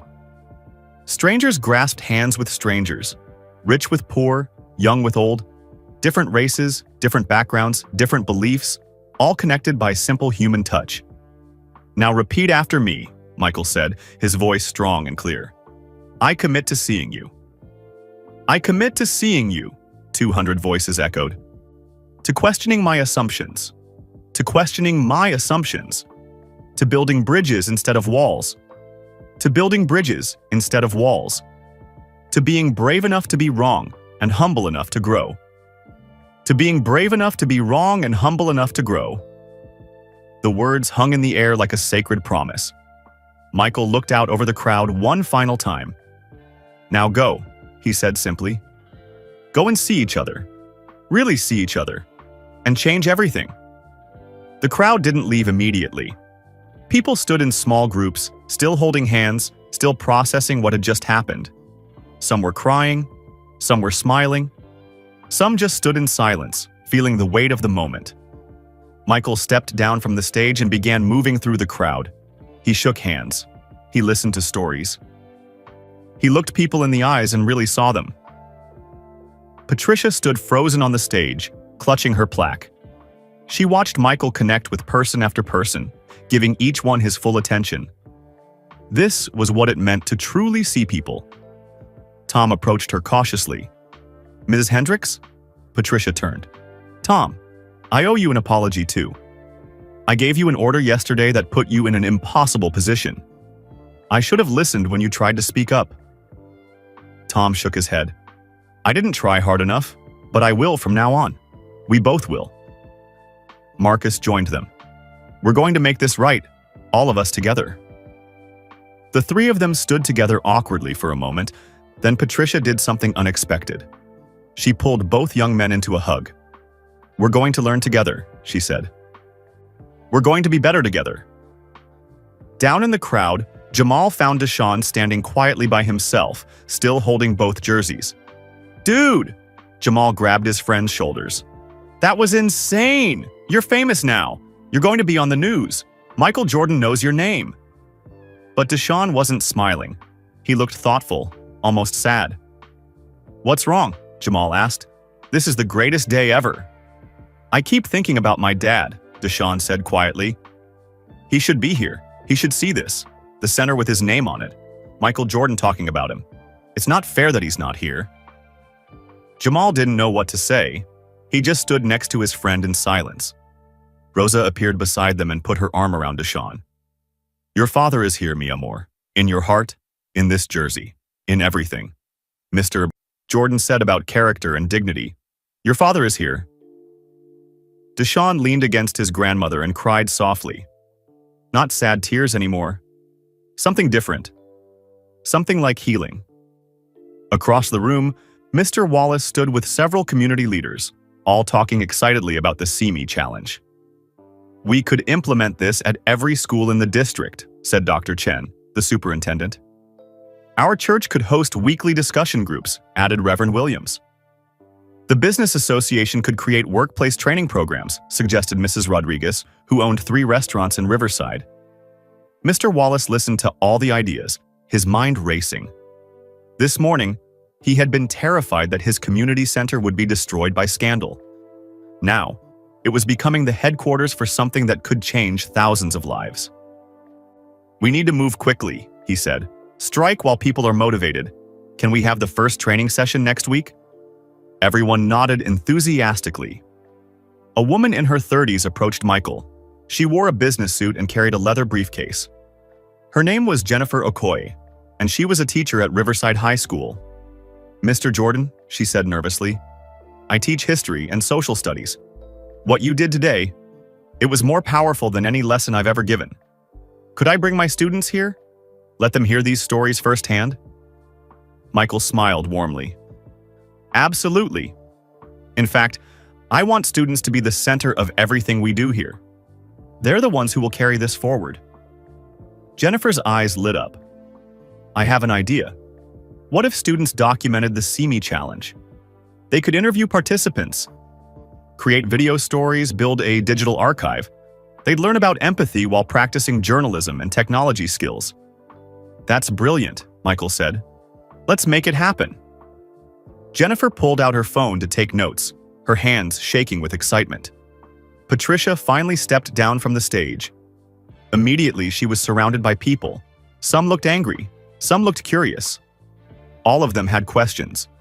An elderly black man stepped forward. His name was Mr. Jefferson, and he'd lived in Riverside for 60 years. "Ms. Hendricks," he said firmly, "I watched that video a dozen times last night. Made me angry, real angry. Made me remember every time someone treated me like I didn't belong. Every time someone assumed I was the help instead of the guest. Every time someone saw my skin before they saw me." Patricia's stomach twisted with shame. "Mr. Jefferson, I'm so sorry. He held up his hand. "I'm not finished. Then I watched what happened here today. Watched you stand up there and tell the truth about yourself. That took guts, real guts." He extended his hand. "I'm willing to give you a chance. One chance. You mess it up, and I'll be the first one calling for you to step down. But I believe people can change. I have to believe that, or what's the point of any of this?" Patricia shook his hand, gripping it tightly. Thank you. I won't let you down. Don't tell me. Show me, Mr. Jefferson said. Then he smiled slightly. And I'll be your first See Me Challenge interview. Come by my house tomorrow. I'll tell you about growing up in Riverside in the 1960s. Might open your eyes even more. Patricia nodded, tears in her eyes. I'll be there. More people approached Patricia, a young mother with 2 small children, a teenager with purple hair and multiple piercings, an older Asian woman who owned the corner grocery store. Each one had a story. Each one had experienced being overlooked, dismissed, or judged. And Patricia listened. Really listened. For the first time in her life, she wasn't thinking about her response or her defense. She was just hearing their pain and understanding how her actions had added to it.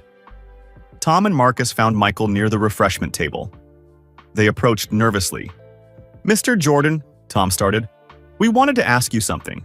How do we actually do this? How do we teach kids about integrity when we failed at it ourselves? Michael picked up a cup of water and took a sip before answering. You tell them the truth, he said simply.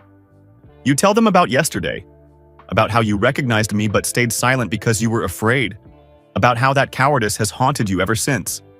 And then you tell them what you learned. That fear is normal, but courage is necessary.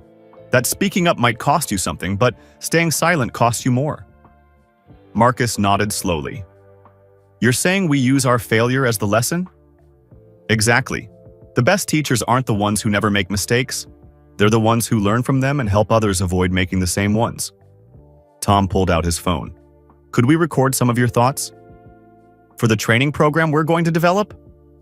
Of course, Michael said. But only if you record your own stories too. Your vulnerability will reach people more than my success ever could. Destiny Johnson, the high school basketball player, finally worked up the courage to approach Michael. She clutched her notebook full of plays and strategies.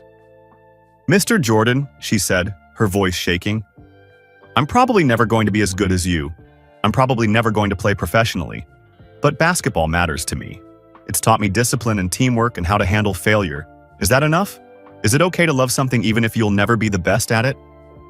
Michael knelt down to her level just like he had with Deshaun. Let me tell you something, he said. The people who get the most from basketball aren't always the ones who make it to the NBA. They're the ones who let it teach them about life, about pushing through adversity, about being part of something bigger than themselves, about grace under pressure. He tapped her notebook.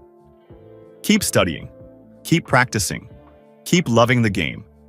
And when you're 40 years old with a career and a family, you'll look back and realize that basketball gave you everything you needed.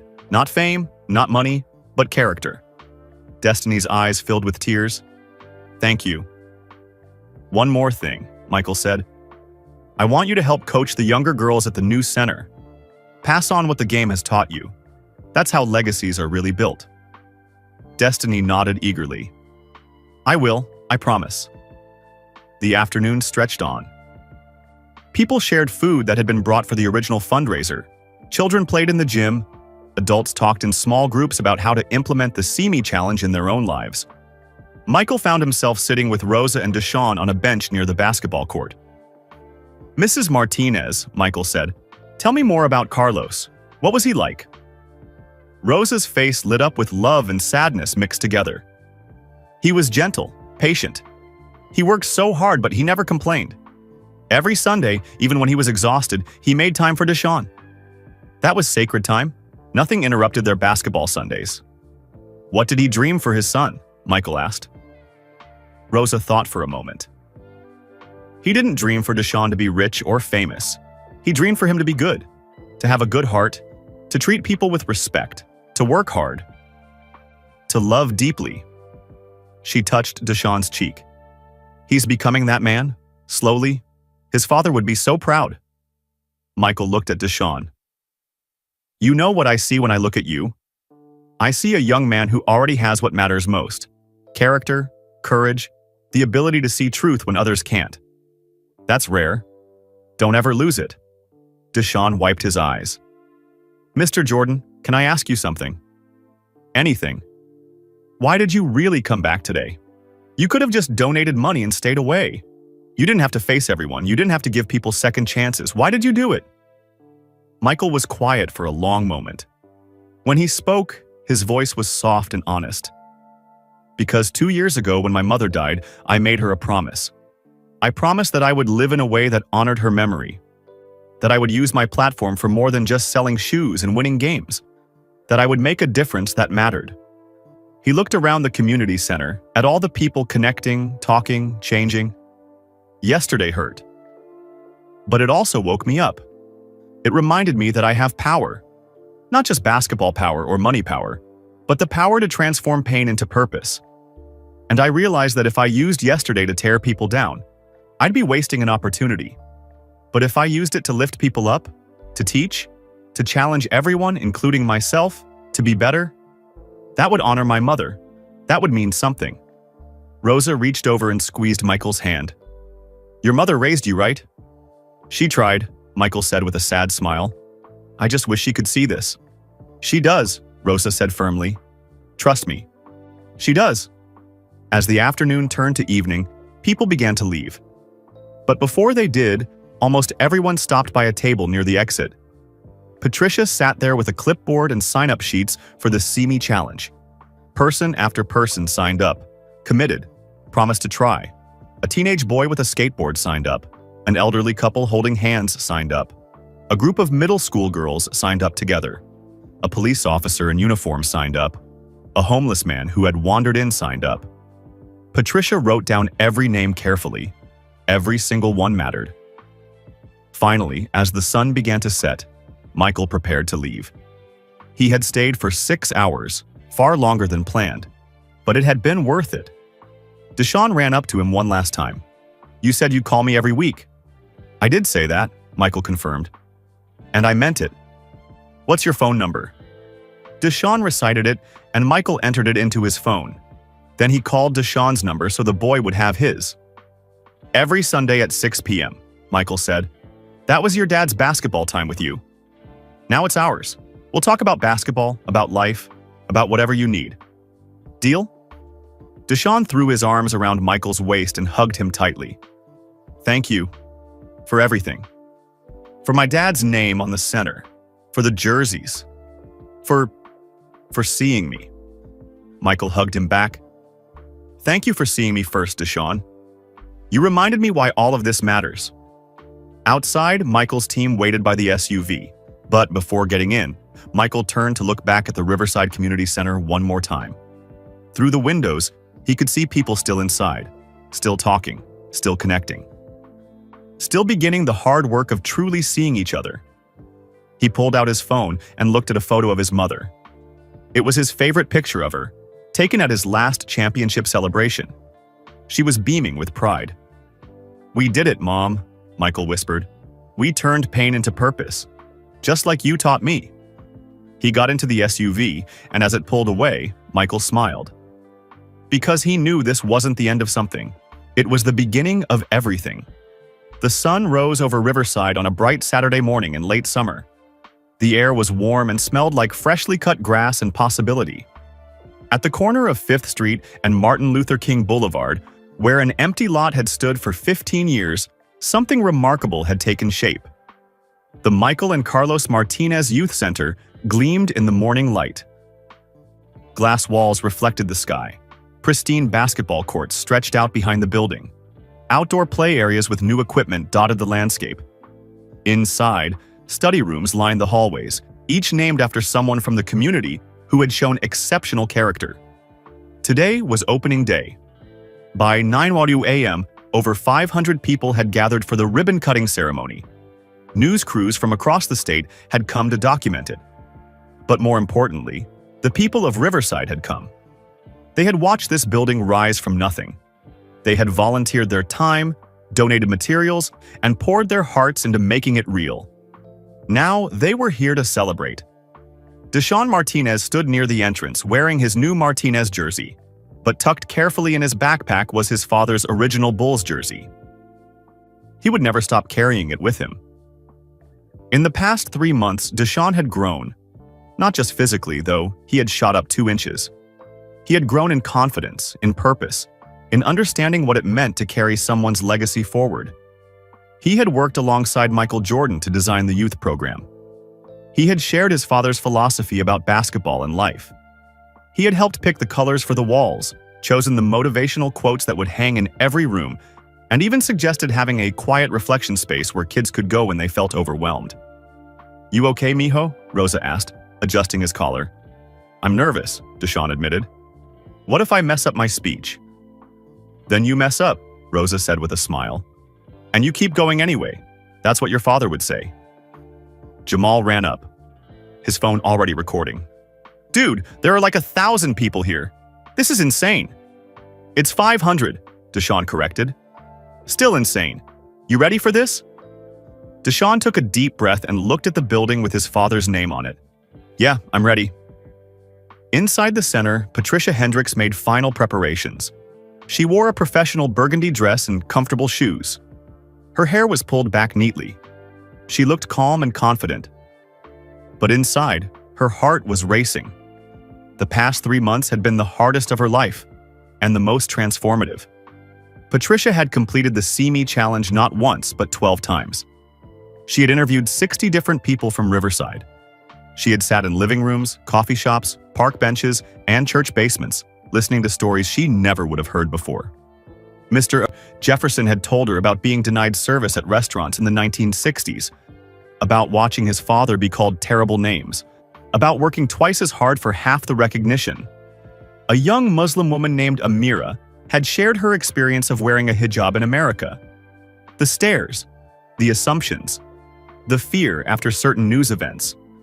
A veteran named Robert Chen had explained what it felt like to serve his country and then be asked where he was really from.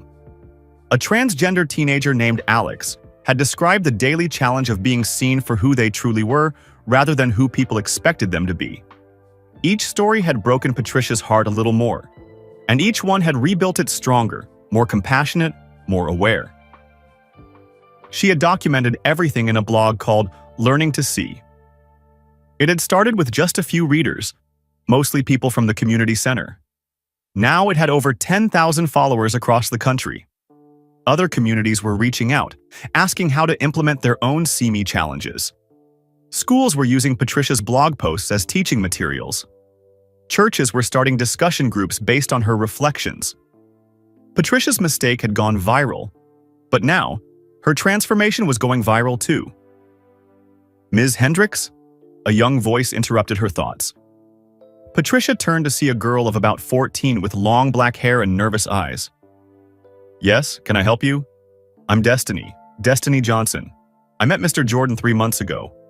He said I could help coach the younger girls' basketball program here." Patricia's face broke into a warm smile. "Destiny, yes, I've been hoping you'd come. We have 37 girls signed up for the program. They need someone like you to look up to." "Someone like me?" Destiny looked confused. "I'm not that good. I'm not a star player or anything." "That's exactly why they need you," Patricia said. "You love the game for the right reasons, and you'll teach them that success isn't about being the best. It's about being your best." Destiny smiled shyly. "When do we start?" "Monday at 4 p.m., but stick around after the ceremony today. I'll introduce you to some of the girls." As Destiny walked away, Patricia felt a surge of gratitude. This was her life now, connecting people, creating opportunities, seeing potential in everyone who walked through these doors.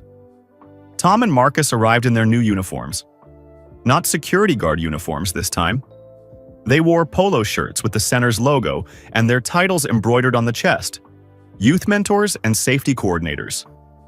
Their role had changed completely. They still provided security, but now they also ran weekly workshops called Real Protection. They taught conflict resolution, implicit bias awareness, and moral courage. Their first workshop had drawn 8 teenagers.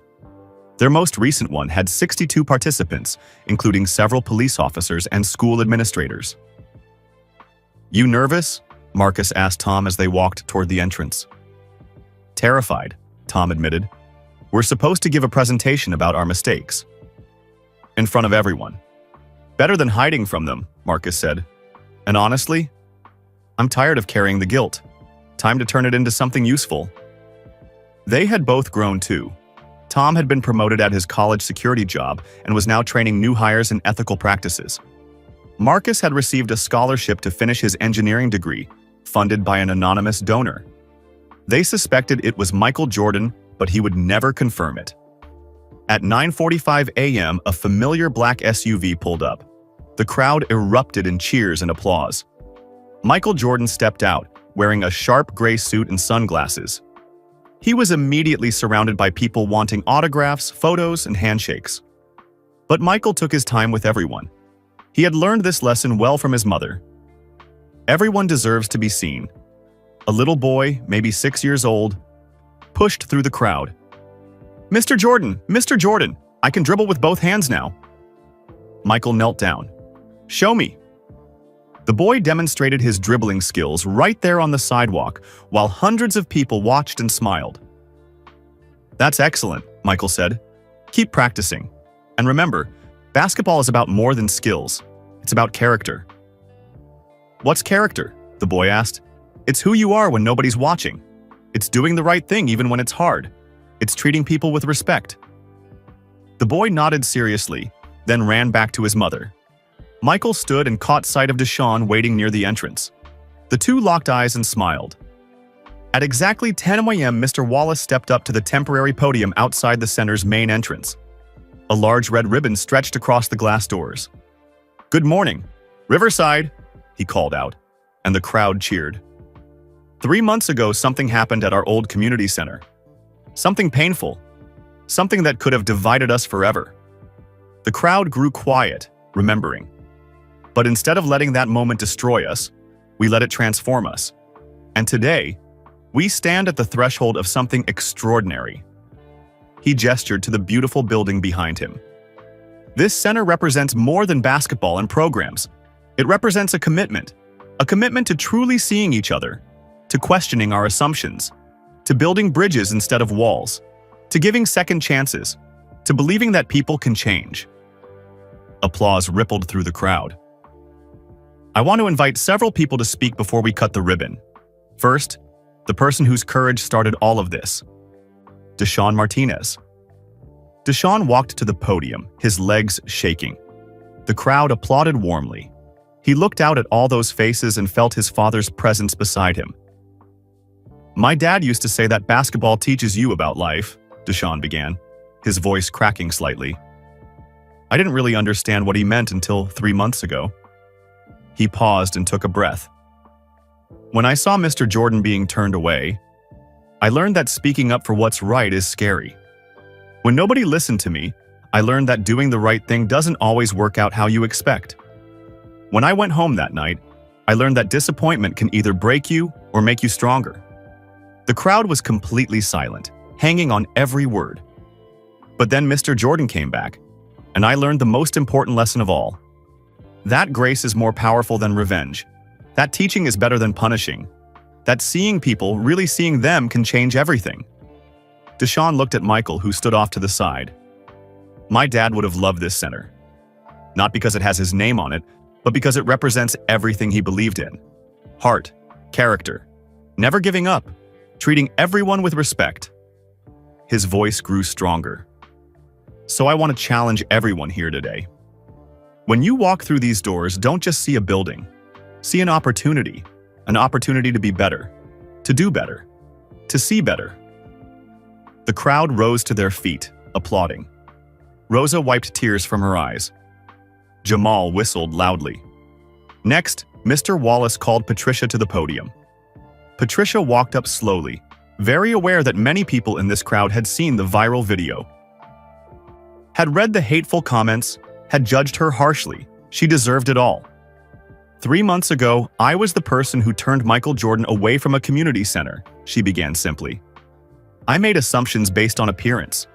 I let my biases override the truth standing right in front of me. I caused harm to someone who came only to help. She paused, letting that truth sit. I could have hidden. I could have made excuses. I could have blamed the rules or the circumstances or anything else. But Mr. Jordan offered me something unexpected. Not revenge, not public humiliation, but a chance to grow. Patricia's voice shook with emotion. These past 3 months, I've interviewed 60 people as part of the See Me Challenge. I've heard 60 stories of being overlooked, dismissed, and judged. And I've realized something terrifying. My mistake wasn't unique. It was just the one that got caught on camera. People shifted uncomfortably. How many of us make assumptions every single day?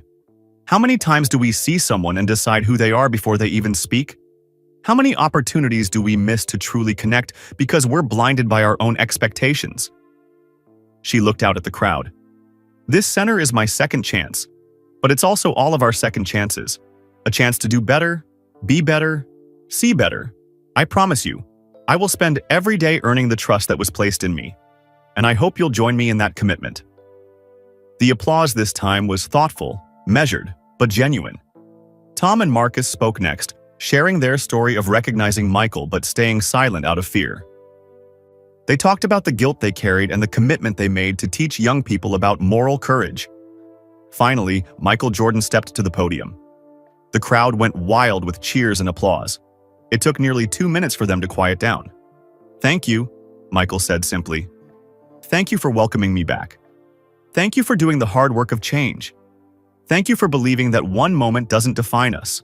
How we respond to that moment does." He looked at the building behind him.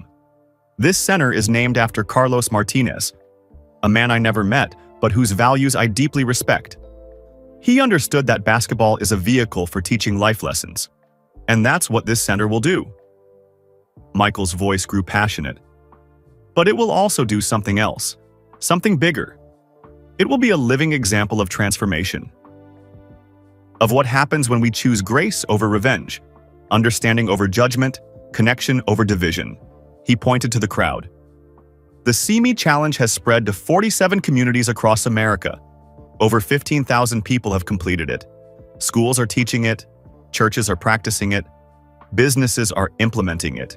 And it all started here, in Riverside, because one community chose to turn pain into purpose. Michael paused and smiled. My mother always told me that our worst moments can become our greatest teachers. She was right. 3 months ago, I was dismissed and disrespected. Today, I'm standing at the opening of a center that will impact thousands of young lives. That will teach a new generation to see each other truly. That will carry forward the legacy of a man named Carlos Martinez and a woman named Dolores Jordan. He gestured to Deshaun. "Come here, son." Deshaun joined Michael at the podium. Together, they held a large pair of ceremonial scissors. "This building opens today," Michael said, "but the real work continues tomorrow, and the next day, and every day after that. The work of seeing each other, of building community, of living with character and grace." He and Deshaun positioned the scissors at the red ribbon. "Ready?" Michael asked. "Ready," Deshaun confirmed. Together, they cut the ribbon. It fell away as the crowd erupted in celebration. The doors to the Michael and Carlos Martinez Youth Center swung open, and the future walked in. Later, that day, as the sun began to set, most of the crowd had gone home. But a few people remained, walking through the quiet building, taking it all in. Michael found himself standing in the main gymnasium, alone for a moment. He looked up at the rafters where a large banner hung, with a quote from his mother. "Grace is more powerful than anger, love is stronger than hate, hope is brighter than despair. She'd be proud of you." Michael turned to see Rosa standing in the doorway. "I hope so," he said quietly. Rosa walked onto the court and stood beside him. "I know so. You honored her memory. You honored my son's memory. You gave my grandson purpose." "Deshaun gave me something too," Michael said. "He reminded me why any of this matters." They stood in comfortable silence for a moment. "Mr. Jordan," Rosa said finally. "Thank you. Not just for the building, not just for the money, but for teaching all of us about grace. About second chances, about truly seeing each other." Michael smiled. "You're welcome, Mrs. Martinez, but I think we taught each other." Outside, Deshaun sat on a bench with Jamal, both of them eating ice cream from the truck that had been parked outside all day. "Your life is insane now," Jamal said. You've got Michael Jordan's phone number, a building with your dad's name on it. You're going to be on the news again tonight. Deshaun shook his head. That's not the important part. What is then? Deshaun thought about the past 3 months. The weekly phone calls with Michael where they talked about basketball, but also about grief, purpose, and growing up. The feeling of purpose he had now, knowing he was helping design programs that would teach other kids what his father had taught him. The way his grandmother smiled more often now, like a weight had been lifted. The important part is that something good came from something bad, Deshaun said finally. Dad always said that's what character is about. Taking whatever life gives you and making something meaningful from it. Jamal nodded slowly. Your dad was pretty smart. Yeah, Deshaun agreed. He was. Patricia sat in her new office looking at the schedule for the coming week. Monday, orientation for new volunteers. Tuesday, first youth workshop on empathy and inclusion. Wednesday, community conversation about bias. Thursday, See Me Challenge training. Friday, one-on-one mentoring sessions. Her calendar was full. Her purpose was clear. Her phone buzzed with a text from her daughter, Beth. Saw the ceremony on the news. I'm proud of you, Mom. Really proud. Patricia smiled through tears. Rebuilding her relationship with her children had been one of the hardest parts of these 3 months. But slowly, they were beginning to see that she was genuinely changing, that her transformation was real. She looked at the plaque on her wall, the one Michael had given her 3 months ago, Director of Community Engagement. She had earned that title. Every single day she was earning it. As night fell over Riverside, Michael Jordan stood outside the center one more time before leaving. He pulled out his phone and looked at the picture of his mother. We did it, Mom, he whispered. Yesterday's pain became today's purpose. Just like you taught me. His phone rang. It was his assistant. Michael, you have 3 requests for interviews about the center. CNN, Good Morning America, and accept them all, Michael said. But with one condition. Deshaun, Patricia, Tom, and Marcus all participate. This story isn't about me. It's about all of us. It's about transformation. Understood. Anything else? Michael smiled. Yeah, start making calls. I want to open 5 more of these centers in the next 2 years. Different communities, same mission, same commitment to seeing people. 5 centers? Michael, that's necessary, Michael finished. What happened in Riverside can happen everywhere. We just have to be brave enough to face our mistakes and humble enough to learn from them. He ended the call and took one last look at the building. Through the glass walls, he could see a few people still inside. Still talking, still connecting, still doing the hard work of truly seeing each other. Michael got into his SUV and smiled. Because 3 months ago, he had been turned away from a community center. He had been dismissed and disrespected. He had felt invisible. And he had returned the next day and changed everything, not with anger, not with revenge, but with grace, with purpose, with the understanding that his mother had been right all along. Our worst moments don't define us. How we respond to them does.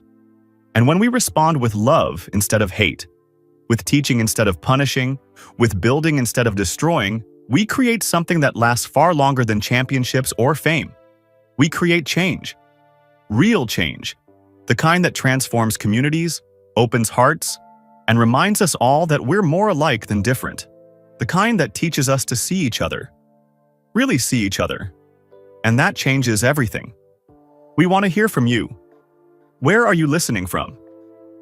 Drop your city or country in the comments below. If this story touched your heart, hit that like button right now. And subscribe to our channel so we can keep spreading kindness and powerful stories like this one to the world. Your next inspiring story is already waiting for you. Click on the video appearing on your screen right now. Trust us, you don't want to miss it. Thanks for watching, and remember, one moment of grace can change everything.